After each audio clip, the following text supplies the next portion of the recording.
I used to be a proud pauper, all I wanted was Kevin's love. But after he blacklisted me once, I learned my lesson and obediently accepted the resources he offered. I just didn't love him anymore. Later, when he was hospitalized after a car accident, I had just returned from Fashion Week abroad and went straight into filming. By the time he recovered and was discharged, he pinned me against the doorframe, eyes red with emotion. I got into a car accident. I looked at him with confused eyes, staying silent. He clenched his teeth, his voice filled with unhidden grievance. Not even once did you come to see me. Chapter 01. I always knew Kevin and I came from different worlds. I kept telling myself I didn't need the resources he gave me. To me, we were just a normal couple. He was my boyfriend. I was his girlfriend. I liked him. He liked me. But in the end, he was the one who personally tore apart that illusion. On the 10th day after Kevin had me blacklisted, my agent Monica knocked on my door again, furious and fed up with me. When I opened the door, she was about to scold me, but froze when she saw how haggard I looked. Then she shut her eyes and walked in with a sigh. "Selena, can't you see it now? You and Kevin don't belong in the same universe. Do you know who he is? He's the CEO of the entire corporation. And you're a celebrity with no background." She plopped down heavily on the couch, trying to reason with me. I listened blankly, pouring her a glass of water. "Love? You think what you two had was love? If it were real, would he have blacklisted you with a single order? Look at you. Just look at yourself now." She pulled a mirror from her bag and forced my head down so I could see how pathetic I looked. "No matter how bad it is now, was it ever worse than that day?"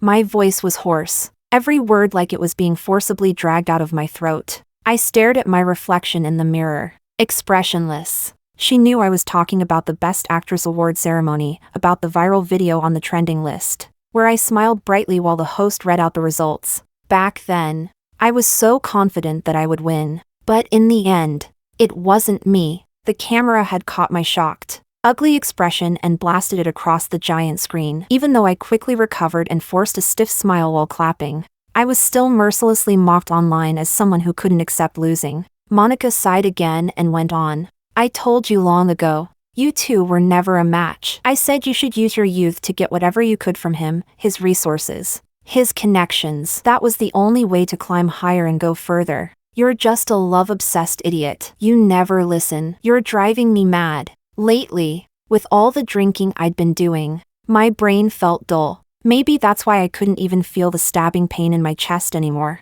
Kevin and I had been together since high school. In that aristocratic school filled with the stench of money, it was nearly impossible to survive without connections, even with good grades. But Kevin had carved out a space for me. Back then, at dusk, he'd sit beside me, lazily playing with my hair while I lowered my head to take notes. Then he suddenly leaned closer, his eyes burning, his smile dazzling. "Top student, ever thought about falling in love?" That boy with the clear, bright eyes overlapped with the man who later stared down at me in the garden, cold and distant. "Selena, don't regret it." What he meant by "don't regret it" was what I heard when I accidentally stood behind the door, him saying that there would never be a future between us. I'd cried when I told him we were over. Back then, I foolishly tried to preserve some kind of equal relationship between us. With my ridiculous pride, he'd always say with a smile, "If you need resources, just ask me. Why make things so hard on yourself?"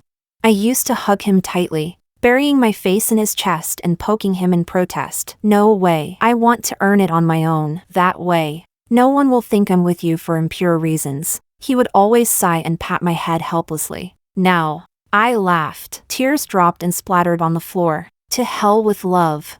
That night, I returned to what we used to call home. I sat calmly on the bed, dressed in a black lace camisole. The room still looked cute, full of colors. The stuffed animals were right where I left them, quietly lying on the sofa. Every inch of this place still carried traces of our so-called affection. There were surveillance cameras in the living room. My fingerprints hadn't been erased. He knew I'd come back. Just like he once said to me, "Selena, you'll regret it." He was right. I did regret it, regretted being so naive back then, thinking love had to be pure. Before long, I heard the sound of a car pulling up downstairs. By the time I snapped out of it, The bedroom door was already open. Kevin stood at the doorway in a black tailored suit, silently looking at me. My lashes trembled, and Monica's voice echoed in my ears. People in his world only ever marry their social equals. Stop dreaming about that so-called love. What even is love? Can it feed you?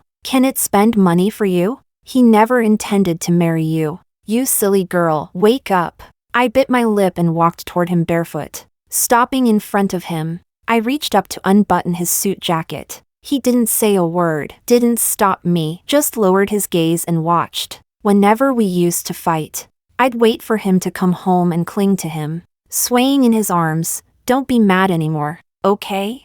He was a head taller than me. I stood on my toes, struggling to take off his jacket. Then I started undoing his shirt buttons, one by one. His strong chest and defined abs were soon exposed. I looked up and met his eyes, burning with desire. I gently brushed my lips against his bare chest, then reached for his belt. His breath hitched. My body suddenly lifted. He scooped me up and gently laid me on the bed. Pressing over me, he kissed my forehead and whispered in a husky voice, "No, you were wrong?"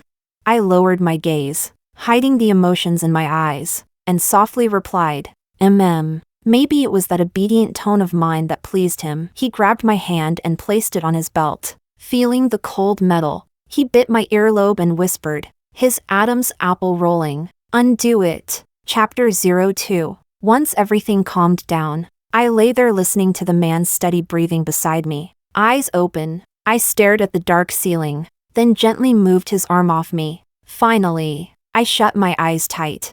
My first job after returning was an S+ level historical fantasy mega production. I sat in the RV, reading the script. I couldn't help but think, what was I being so proud about before? Back then, I always refused to please Kevin, refused to ask him for resources. Even in my rookie days, with no connections, bouncing between sets just to land tiny roles. I never thought of asking him for help. I fantasized that maybe, one day, if I had a breakout drama and rose to stardom, his family would finally see me differently. But I'd forgotten, people from wealthy families will always see me as just an actress. No matter how famous, I'd still just be a performer in their eyes. I was just a broke girl pretending to be noble. The first snow of the year came early in North City. I sat under the set tent, hugging a hand warmer, going over the script. Suddenly, Monica gasped, "Selena, look over there." I looked in the direction she pointed. Kevin, in a black overcoat, was walking toward me through the snow. The moment I saw him, I buried the indifference in my eyes and replaced it with a look of joy. I stood and ran to him. He opened his arms and hugged me tightly. Smiling, I looked up, voice soft and sweet. "Didn't you say you wouldn't be back until tomorrow?" He brushed the snow from my hair and kissed the corner of my lips. "Wanted to surprise you." I just smiled and said nothing. After a while, he told me, "I'm taking you out tonight." I pulled away from his arms and said, "But usually my shoots go until midnight. And with this snowfall lately, every crew is." Before I could finish, he pinched my cheek. I already talked to the director. For a second, my mouth hung open, unable to form words. Then I smiled and nodded. "Okay, whatever you say." That night, we went to a private room. Everyone there looked familiar, people I'd met in high school, childhood friends who grew up with Kevin. Back then, I had tried everything to earn their approval, desperately hoping they'd accept me. Now, I just sat quietly by Kevin's side. I didn't bother reacting to the subtle looks they exchanged. Soon, the star of the evening arrived. A woman in a long, red custom gown walked into the room. It was Lily, the one they always called Kevin's future wife. She had gone abroad for university. She gave me a brief glance, then sat down right next to Kevin. A guy joked, "Wow, you went overseas and came back even prettier." That broke the ice, and the chatter began. Lily giggled and replied, "Oh, stop it. Don't tease me." Then she turned her head and playfully asked Kevin, "Is that true, Kevin?" I lowered my gaze, took a sip of my drink. I didn't look to see Kevin's reaction. I only heard him quietly say, "Yeah." Once all the dishes were served, I kept eating in silence. They talked about childhood memories, but I hadn't known them back then. I used to feel sad when I couldn't join their conversations or understand their inside jokes. Not anymore. Someone suddenly said. Kevin used to go on and on about how Lily could only marry him. The room fell into an eerie silence. In showbiz, I'd long learned how to dissociate, how to mentally block out words I didn't want to hear. Over time, it became second nature. Feeling the awkwardness in the room, I looked up in confusion and locked eyes with Kevin. After all these years together, I could read his emotions from even the slightest shift in his expression. He was clearly unhappy, but I didn't know why. Then Lily spoke. "Oh, come on. Don't say that. Can't you see Kevin's girlfriend is right here?" I smiled politely, glanced at Lily's face. There wasn't even a trace of apology. I felt nothing, just indifference, because I was no longer Kevin's girlfriend. I was his kept woman, a canary in a gilded cage. Love wasn't part of the deal. Back at the villa that night, Kevin had been drinking. A faint scent of alcohol clung to him. That night, he was rough, unusually so. His fox-like eyes were burning with fury. I didn't know what he was angry about. At first, I tried to match his rhythm, raising my body to meet his. But eventually, I broke down, crying and begging him to stop. Chapter 03. In the days that followed, I sent Kevin a few WeChat messages. He never replied, so I stopped bothering. I focused on filming. Since the set was far from home, I stayed in a hotel. One day, I was crouched on the ground shaping a snowman when Monica came running over in her long down coat. Totally ignoring her image, phone in hand, she shoved it toward me. The top trending headline read, "A perfect match in the world of the elite." She tapped in. The first thing I saw was a photo of a woman clinging to a man's arm. The background was luxurious, clearly from some high society gala. Lily's looks were the radiant, graceful kind. In the photo, she wore a golden gown that hugged her perfect figure. Her hair was up, her eyes soft and gentle. Kevin stood beside her in a black suit, tall and elegant. The corners of his mouth curled in the faintest smile. I smiled and said, "They do look good together." I looked away. Without me in the picture, they would have been a beautiful love story. But even with or without me, they were always going to end up together. Just like in those novels where the vicious supporting girl always gets eliminated, and the male and female leads always end up with a happy ending. Netizens are especially obsessed with the private lives of the rich. Someone had uploaded a blurry photo online, claiming it was Kevin and Lily. That evening, I had just wrapped a night shoot and gotten into the car. My manager was glued to her phone, brows furrowed, staring at it like she could burn a hole through the screen. I leaned back slightly and closed my eyes. Suddenly, she thrust her phone toward me, pointing at a blurry photo. "Is this you?"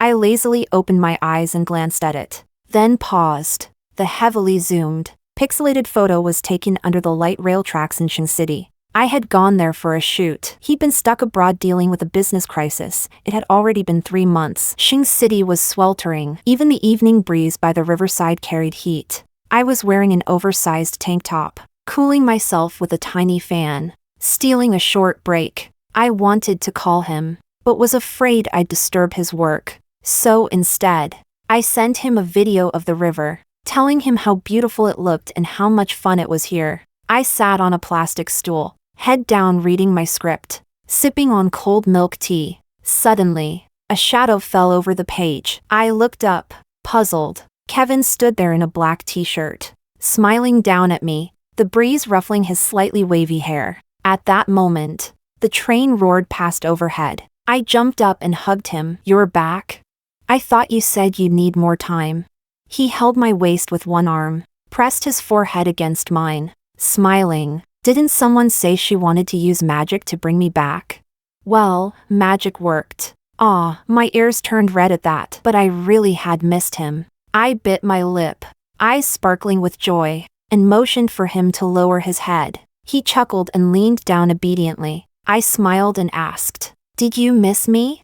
He nodded with a grin. "Yeah." Hearing that, my eyes curved like crescents, and I kissed the corner of his lips. That blurry photo captured that exact moment. A random bystander must have snapped a shot of the train, and we just happened to be under it. "Yeah," I replied softly and turned to look out the window. Outside, the city glowed, neon lights and traffic reflections danced across the glass. From 17 to 26. I truly believed we'd make it, that we'd get married and have a child. But while I was dreaming about our future, Kevin had already calculated the cost and concluded marrying me wasn't worth it. Chapter 04. That day, Kevin and Lily were trending again. The headline read, CEO spends $3 million to please his goddess. I had just wrapped filming and returned to the villa. After showering, I went to bed. When I woke up, the sky outside was completely dark. I didn't know when Kevin had returned, but he was holding me in his sleep.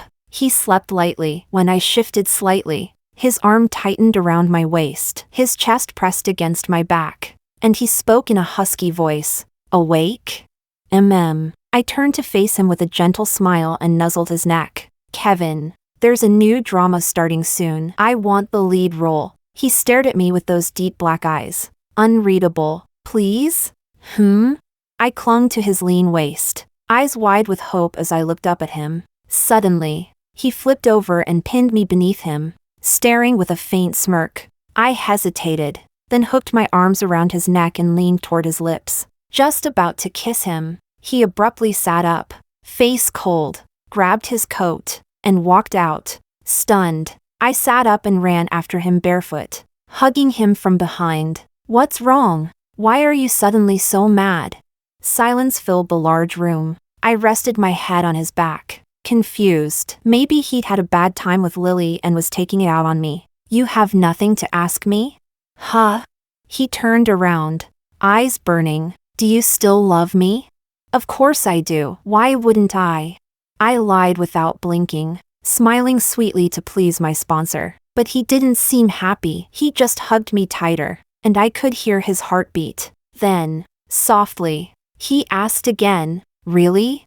I'd taken a few days off since the last time I brought it up. Kevin still hadn't given me a clear answer. I frowned, sitting on the couch, staring upstairs. Didn't he say that as long as I didn't ask for love, I could have anything else?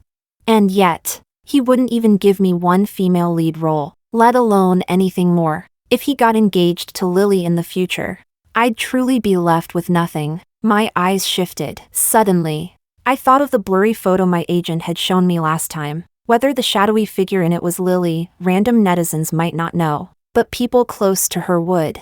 Hey sis, can you help me with something? I grinned and held out my phone to my agent. Don't worry, nothing bad's going to happen. In this industry, I've seen so many couples who once seemed enviable, madly in love on and off camera, only to get torn apart by fame and ambition. Maybe I've finally graduated from the course called growing up. So when Kevin's mother blocked me in the dressing room, I wasn't surprised. Unlike my startled agent and assistant, I simply smiled and waved them out. The elegantly dressed socialite matriarch gave me a once-over and ordered her bodyguard to wait outside. Selena?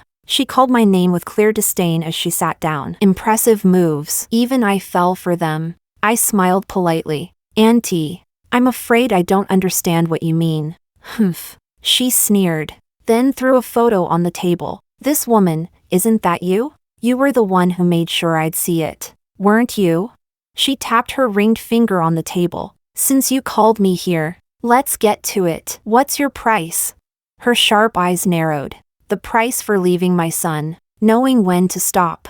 I parted my lips slightly and said softly, I want every top-tier resource that can push me to A-list. The room fell silent. She stared coldly, smiling without warmth. You really believe I couldn't erase Selena from the industry by tomorrow? I do, I replied, lips painted in red, smiling. But Kevin wouldn't. He likes me. We've been together since we were 17. No matter what happens, he'd never leave me stranded. Her expression darkened. After a moment, she said coldly, I'll agree, but only if you do something for me in return. I replied without hesitation. All right. You don't even want to know what it is? I tilted my head. Isn't it to help you get Kevin and Lily together? She looked surprised at how quickly I said it, then chuckled. It's refreshing to talk to someone smart. She picked up her handbag with elegance. I'll wait for good news. The Fashion Week flight the day after tomorrow won't wait. I curved my lips. Safe travels, madam. Compared to a woman who only wants love, A woman who wants power and benefits is much more reassuring to someone like her. Chapter 05. Maybe even fate was on my side, because today, Kevin's long-lost brother-like friend returned from overseas. Sam, the one who had chased a girl all the way abroad, then stayed to finish his master's and PhD, was finally back. By the time I arrived, most of the guests had already left. Kevin was lying on the sofa, eyes half shut, cheeks slightly flushed from drinking. Sam stood by the floor-to-ceiling window, speaking on the phone. "Yeah, it's almost done. I'll be home soon." From the sound of it, things had gone well for him. When he hung up and turned around, he adjusted his rimless glasses and smiled. "Long time no see, sis-in-law." I walked over to Kevin and smiled lightly. "Long time indeed. Are you planning to settle back here?" "Yeah, my parents haven't been doing too well these past few years. It's easier to take care of them here." Then he added, "Don't blame Kevin, he only drank a little because I just got back." Back then, I used to hate it when Kevin drank. Every time he did, I got mad. Eventually, he just stopped drinking altogether. Judging by Sam's tone, he had no idea what had happened between us. But after tonight, he would. He helped me carry Kevin out. I smiled. It's normal for old friends to drink after such a long time. "Oh right, doesn't he have a private suite here?" "Better move him there. I'm afraid he might get sick and throw up in the car." This 5-star hotel belonged to Kevin's company. He had his own reserved suite here. All right. We finally got Kevin into bed. I smiled and thanked Sam. After he left, I came back and sat on the edge of the bed, silently looking at Kevin as he lay there. Outside the huge glass window, the city lights flickered in the darkness. The room was quiet. All I could hear was Kevin's steady breathing. His eyes were tightly shut. Hair tousled against his forehead, he looked unusually gentle in sleep. I lowered my eyes and smiled faintly. I wonder, what would the 17-year-old Selena and Kevin think if they saw us now? Silence answered me. Still, I kept talking to myself. They'd probably be devastated. After all, I slowly panned the camera to his sleeping face. It really did seem like we loved each other once. But Kevin, remember, you're the one who gave up on us first. Everything I'm doing now is just to make sure those 9 years of my youth don't look like a joke. I stood up to leave, but just as I turned, Kevin stirred and murmured my name, uneasy in his sleep. "Selena." I looked at him coldly, then reached for the matching couple ring we'd bought in college, slipped it off, and tossed it into the trash can. I walked toward the door. My hand paused briefly on the handle, then I flung it open. Outside stood Lily, wearing the smile of someone who thinks they've won. Her makeup was flawless, and her lips curled smugly. "Selena, didn't I tell you? You two were never going to make it." Back in high school, when she found out I was dating Kevin, she hadn't gotten angry. Instead, she just looked down at me with utter disdain and certainty. "Selena, you guys will never last." Teenage love burns bright and recklessly. I never took her words to heart back then. But now, I had to admit, Lily was right. In our youth, the gap between social classes hadn't felt so visible. But once you enter society, once you see those towering skyscrapers rising before you, the dizziness fades into one thing: desire.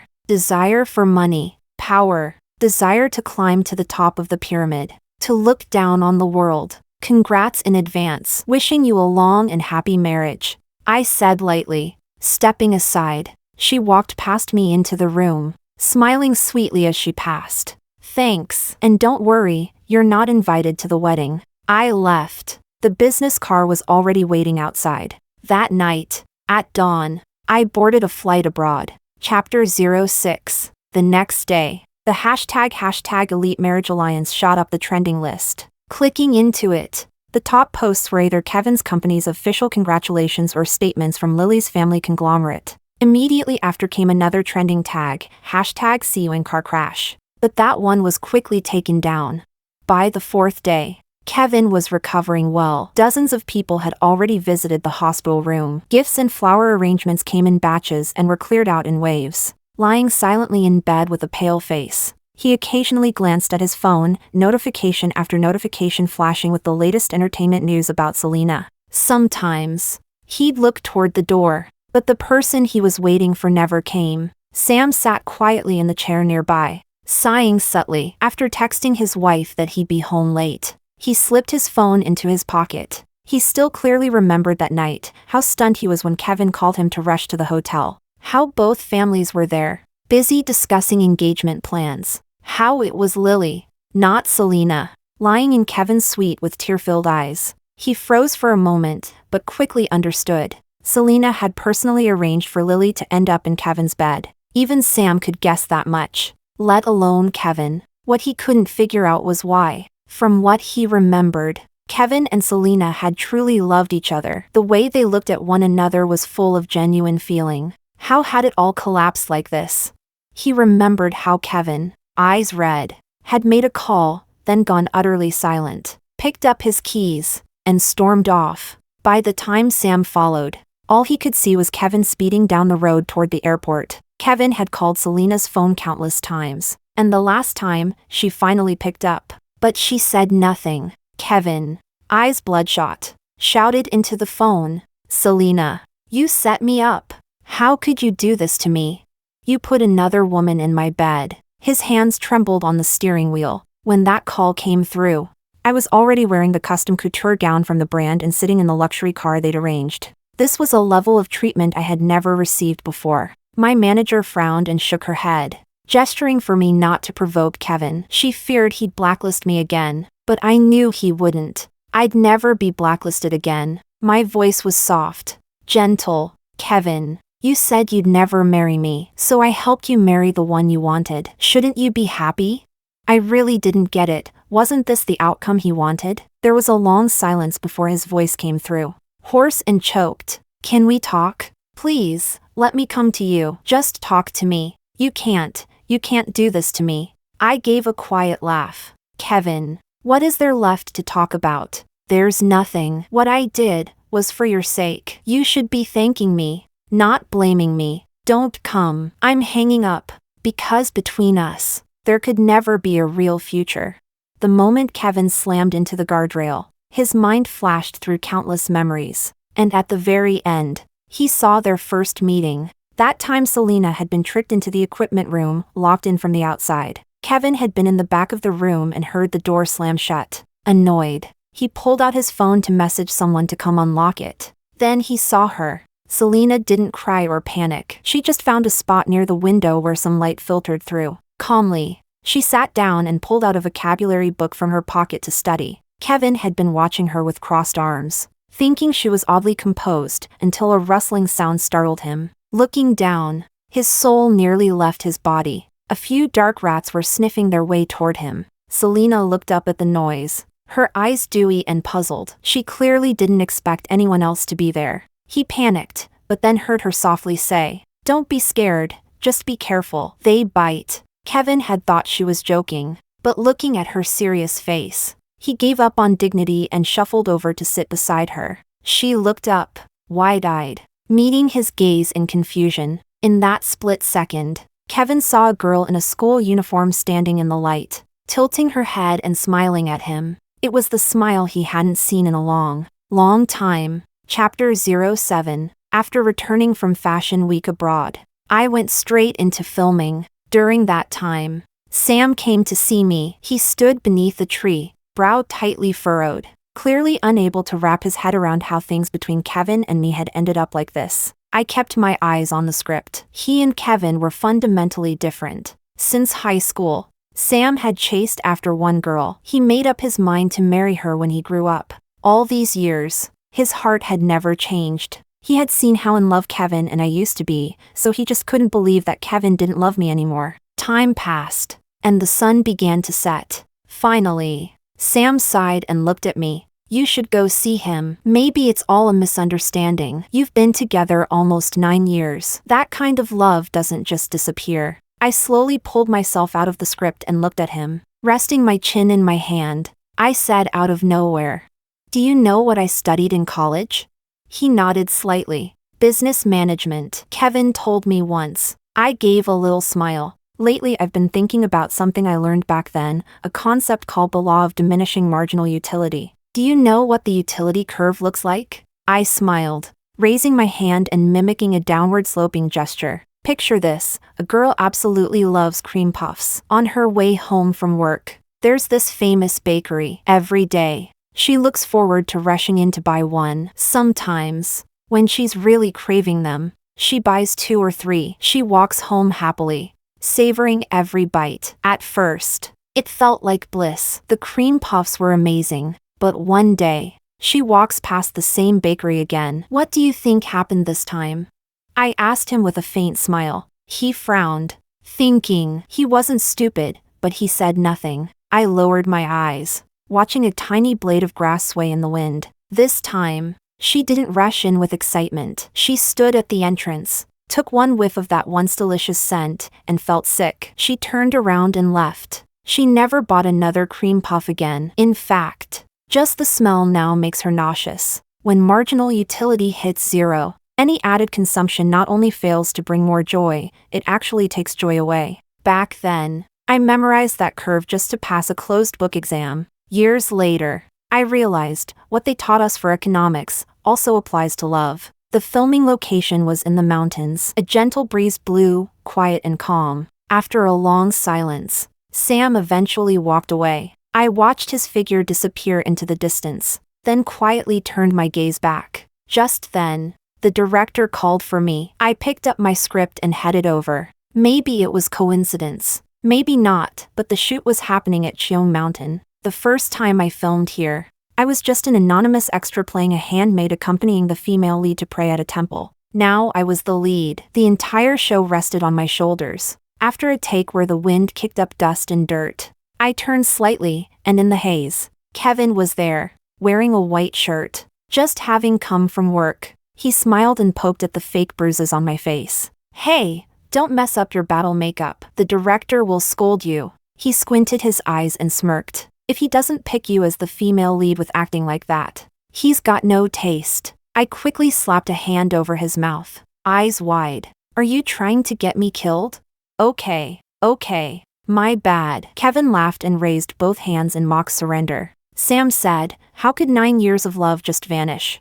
But some problems have no solution, and only at the end do you realize you missed a condition, or plugged in the wrong number." The mistake started with the very first line of the equation. Wasted paper, wasted time. How tragic. We were doomed from the beginning, wrong from start to finish. Chapter 08. A few months later, I skyrocketed to fame thanks to a political thriller that went viral. In just a few days, I gained millions of new followers. During this time, I was in the spotlight everywhere. The investors threw a celebration banquet, and at that event, I saw Kevin for the first time in a long while. He looked much thinner, his facial features sharper. A scar from the car accident split one of his eyebrows, making him look even more distant and unapproachable. The director told me to offer a toast to our biggest backer, Kevin. Meeting his gaze, his dark eyes unreadable, I calmly raised my glass and smiled. "Thank you,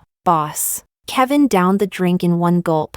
Eyes locked on me. The atmosphere shifted instantly. Everyone at the table was a shark in their own right, and I could feel their eyes flicking between us. But I didn't care what they thought. No matter what they assumed, it could only benefit me. Being tied to the company's name now, only a fool would object. Later, I excused myself to touch up my makeup. When I came out, Kevin, not at all gentle, pulled me into a private room. He backed me against the doorframe, eyes red. "Selena, I got into a car accident." I looked at him, puzzled, and said nothing. His jaw tightened, eyes full of unhidden grievance. "You never, not even once, came to see me." Hearing that, I reached up and gently touched the scar on his brow, then met his gaze with a smile. "But at the hospital, you had your parents, and your fiancé. What was I supposed to do there?"